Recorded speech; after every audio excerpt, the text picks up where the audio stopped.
on part dans une des grandes surprises de l'année. Pour moi, c'est un des... vraiment, je m'attendais pas à ça, et c'est un très très très beau souvenir. Ça s'appelle Marc Lavoine, l'auteur c'est Marc Lavoine, L'homme qui ment chez Fayard. Alors déjà, j'avais tout pour pas lire ce bouquin, parce que alors Marc Lavoine, moi ses chansons, c'est pas mon truc, hein. Je dis pas que c'est mauvais, mais franchement, en plus il a une truc qui est éliminatoire, mais vraiment éliminatoire pour moi, c'est qu'il est beau, donc ça m'énerve aussi. Donc, et puis comme je suis vicieux, une hyène un peu petite, une petite hyène, mais hein, et comme je suis le genre petit, donc ça s'accroche, et qu'une fois qu'on a accroché la bête, on ne la lâche pas, je me suis dit, je vais me lire le Marc Lavoine, parce qu'à mon avis, ça se trouve c'est nul, donc je vais pouvoir me faire un beau, et hop, enfin me faire un beau, dans le sens où il va le payer quand même pour, voilà, parce que, en plus, j'avais lu une interview quelque temps avant où il disait, oui, j'en ai marre qu'on me dise que je suis beau, voilà, c'est plus possible, moi je veux bien que ça soit plus possible, hein. Si vous voulez me dire que je suis beau, il n'y a pas de problème, moi je n'aurais pas de dépression comme lui, donc voilà, donc je commence à lire ce petit bouquin, et là c'est la surprise. Déjà, premièrement, ce n'est pas un chanteur qui se prend pour un écrivain, mais c'est un homme qui est vraiment un écrivain et qui sait manier les mots, qui sait, voilà, qui a une sensibilité. C'est vraiment, pour moi, c'est un écrivain. Ça a été une découverte. Hein. C'est l'histoire. Alors, on se dit que ça peut pas exister. Ça, c'est une caricature.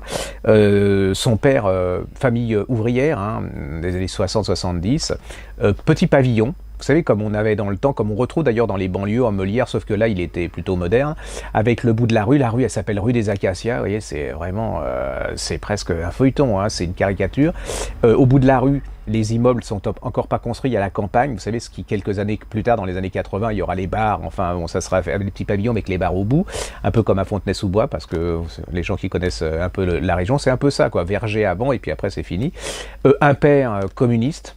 Alors qui y croit, hein, il fait l'humanité dimanche, il croit que l'avenir est radieux, il écoute Jean Ferrat, l'enfer, il aime Aragon, par contre il a une femme, cette femme elle est catho, mais son fils est croyant. Alors Marc Lavoine dit qu'il a toujours été croyant, mais qu'il ne disait pas, c'était une entente entre la mère et lui, il savait que tous les deux, mais voilà. Et puis le père il s'appelle Lulu.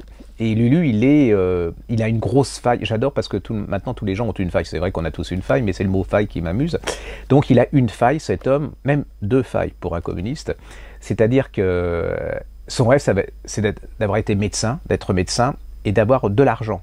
Le problème, c'est que quand on est fils d'ouvrier, c'est quand même un peu dur, et il se retrouve au PTD. Alors je trouve que le grand écart est extraordinaire, c'est-à-dire qu'il veut être milliardaire et médecin, il devient postier et communiste en distribuant l'humanité, mais quelque part il est complètement il est bousillé par ça. Il va essayer de compenser par les femmes et l'alcool. Alors les femmes, il trompe sa femme, hein, puis il la trompe, voilà, il a les femmes qui trompent comme ça, d'un coup, pour l'hygiène, comme dirait l'autre, c'est horrible, alors que ça correspond pas du tout à ce que pense le père. Et puis les femmes qu'il aime, il a dû aimer 2-3 femmes vraiment extraordinairement, et vous dites, ça va être un salaud. Et ce type, vous pouvez pas, parce qu'il y a... Il aime les femmes avec gourmandise. Vous voyez, il les respecte, voilà, c'est merveilleux parce que vous dites, ouais, en fait, il est sympa, il trompe sa femme. Le gros problème, c'est qu'il explique tout, il confie tout ça à son fils, à Marc Lavoine adolescent, qui veut faire l'homme, quoi, mais qui en fait se le prend en plein dans la tête, hein, parce qu'un ado, on parle pas, le père, voilà, on peut pas recevoir des informations de son père comme ça, donc il est un peu traumatisé. Et puis c'est toute la vie de Marc Lavoine. Alors ça commence les mobylettes, vous savez, les premières filles. Et puis il y a les femmes de son père, c'est-à-dire qu'il va avoir des demi-sœurs. Puis il va avoir ce père qui va de plus en plus boire parce que quelque chose ça le mine, parce qu'après 68, c'est l'effondrement du Parti communiste, c'est la mondialisation, c'est l'humanité, il n'y a presque plus personne qui le lit, c'est l'effondrement de tout ce à quoi il croyait. Mais c'est un père toujours, c'est un livre relativement, c'est plein d'humanité, c'est plein de tendresse, c'est un très très très beau livre. Vous savez, ça ressemble un peu à cette ambiance qu'on a dans Les Enfants du Marais, ces films tout en finesse, tout en subtilité.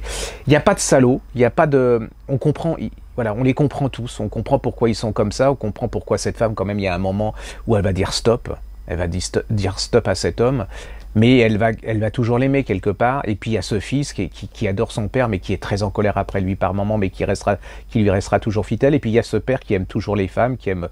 voilà, qui parfois n'est pas courageux avec les femmes. C'est un livre absolument magnifique. C'est voilà, c'est ce que je dis, c'est un peu à notre époque où on a besoin de changer un peu. Bah ça, voilà. Puis c'est surtout le portrait d'une époque, les années 60. Comment un homme passe des années 60 ou un gamin passe des années 60 à des années 90 et 2000, et comment le monde il n'existe plus ce monde, hein. Donc en fait c'était des gens ouvriers mais riches par rapport à la pauvreté qui existe maintenant parfois dans les cités. Allez-y, ça s'appelle L'homme qui ment, Marc Lavoine, c'est superbement écrit, c'est chez Vaillard.